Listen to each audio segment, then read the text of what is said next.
Haycock 45 here with an SP101 and 6 rounds. Can you believe that? Yeah, in an SP101, 6 rounds. That's because it's 327 Federal Magnum.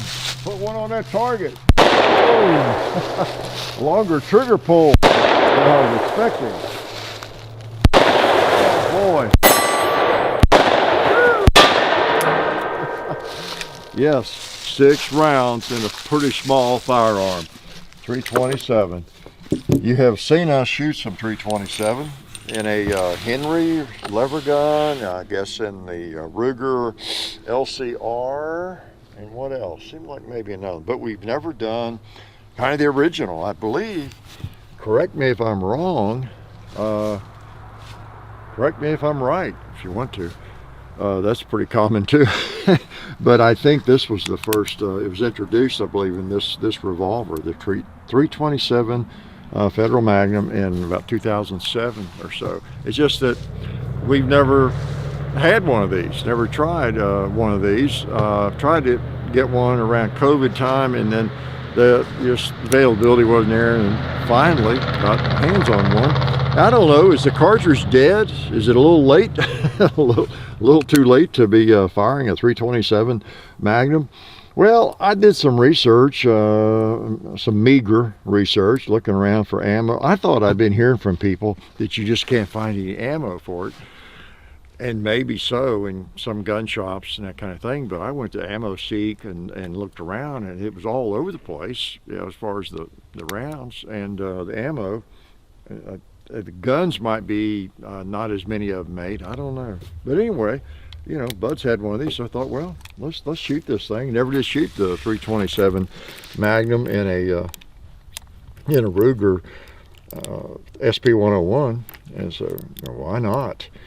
I have a friend who loves this a lot of you do. I hear from a lot of you on the SP101, and I have a friend who loves it and carries it a lot. He has several acres and horses and everything. It's kind of his ranch pistol a lot of time, and 357 Magnum. So, you know, this is pretty cool. Get an extra round, and that's always attractive in a revolver, isn't it? So, and again, by all reports, this round is essentially, for all practical purposes, as effective as a defensive round as a 357 Magnum in general. It's not like you're giving up a lot of defensive capabilities. It's fast, and you can tell maybe how loud it is. Had this out on a Sunday morning and tried to, you know, hit the gong and different things. I couldn't tell whether I was hitting it or not. The same old deal where the bullet gets there so fast and it's so loud that your ears are still hearing the blast as it hits the steel, like an AR, you know, a 223 or something, and so it's harder to catch the ringing of the steel. It's not like shooting 38 Special where you go boom, clink. It all happens at the same time.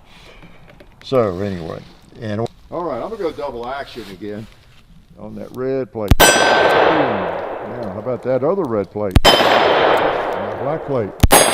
And the cowboy, how about him? Yeah, it's hard.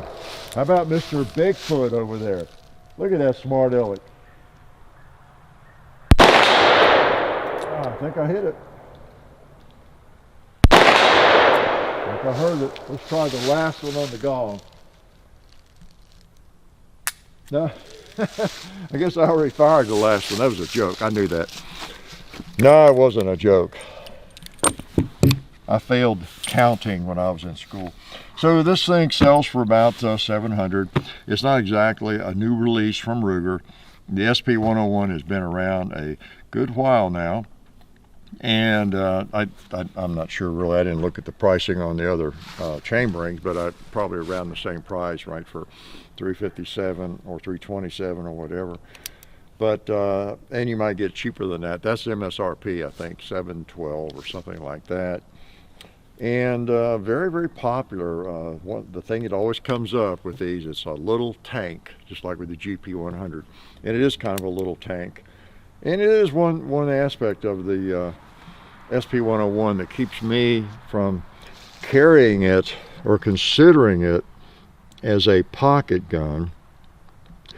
It'd be fine as a belt gun. But then again, you get into that issue. Okay, if it's going to be on your belt in a holster, then size is not as much an issue, but it'd be a convenient little belt gun, no doubt about that. So I'm not going to pontificate too much on this cartridge. The verdict's out for me. I have no big problems with it, but it's awfully loud. It's really a Magnum high pressure round. In order to get that capability in terms of being comparable to a 357, so it's very loud, very fast, and I typically just want to carry 38 plus P if I'm carrying a revolver like this. That even if it's capable of handling 357 Magnum or this round, I just don't want that much blast necessarily on me. Unless maybe I'm in bear country or something like that. That's a little different. So, but I'm not a huge fan of this chambering.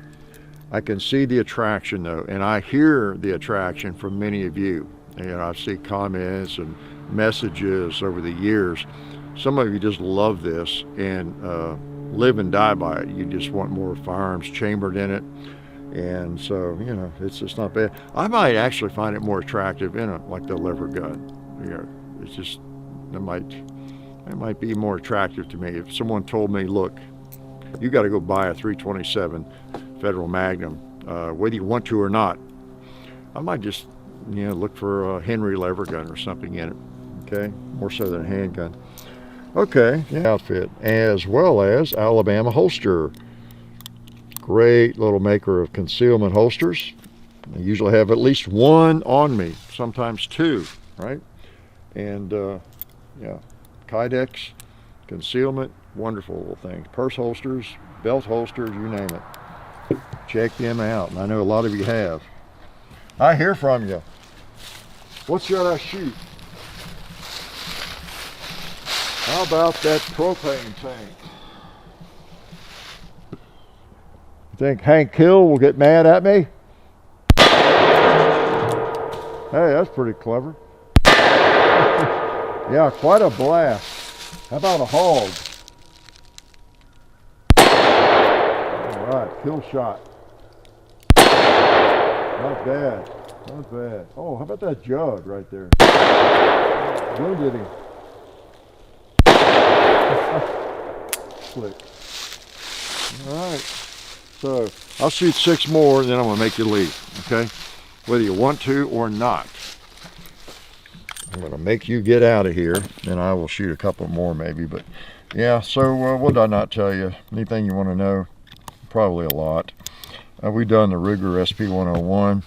They're very sturdy little guns, and because of the weight, for a little firearm like this, they absorb a lot of the recoil. You don't notice any kind of much recoil with this.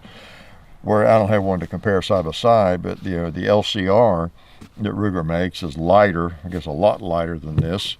So if we were comparing, we'd get the same blast, I guess, and noise, but we'd have less recoil with it.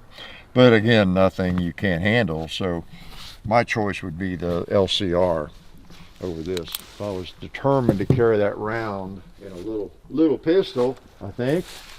How about you, bowling pin? Yeah.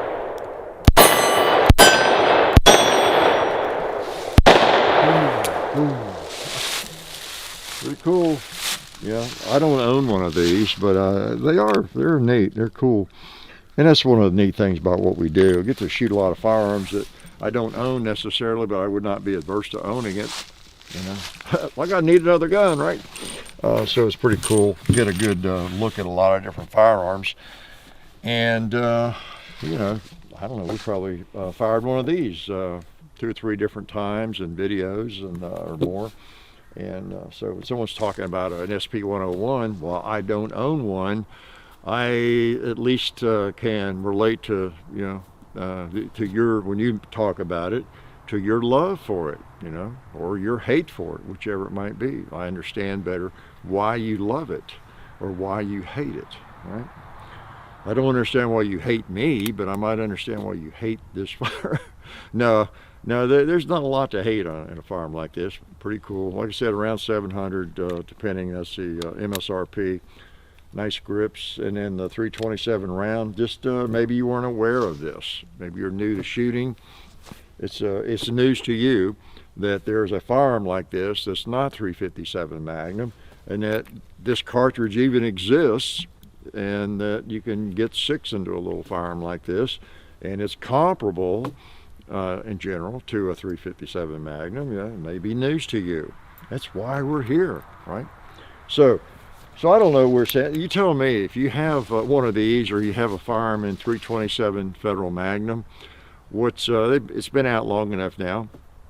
What's your I don't know, your current opinion of it? Are you able to find the ammo you want? Same with firearms. Is there a firearm you're desperately looking for that you thought was going to be chambered in that round but never has been, or one that you know was chambered in it but they're not doing it anymore? So it seems like I hear some comments like that occasionally. So update us, more so than I know, on the 327 Federal Magnum. I've not followed it that closely, other than having fired at several firearms and looked at it from time to time. So anyway, more choices the better, right? That's what I always say. Life is good. Oh yeah, that's better. This is a great gun for defense. Oh hey, didn't see you guys there. While I've got you here, I want to remind you of our friends over at Talon Grips and Ballistol. Talon Grips makes grips, can you believe it, for all different types of firearms. You can get rough texture or more of a rubberized texture. It just sticks right on there. You know, really affordable, really cool option to improve the grip for your handguns or rifles. So please check them out at talongungrips.com. You'll be glad you did. And also Ballistol. Dad has been using Ballistol for many years. It's a cleaner and a lubricant, and it's non-toxic. It works really great, and we're happy to have them on board since it's been a part of our shooting endeavor for a very long time. So go to ballistol.com, talongungrips.com. And also, while you're out there, I'm juggling all these things here. Also, while you're on the internet, please do check out our other social media like Hickok45 on Facebook. There's also Hickok45 on Twitter, The Real Hickok45 on Instagram. There's a John_Hickok45 on Instagram where I do some things. There's Hickok45.com. You can find us also on Gunstreamer. So check out all that stuff and then watch more videos.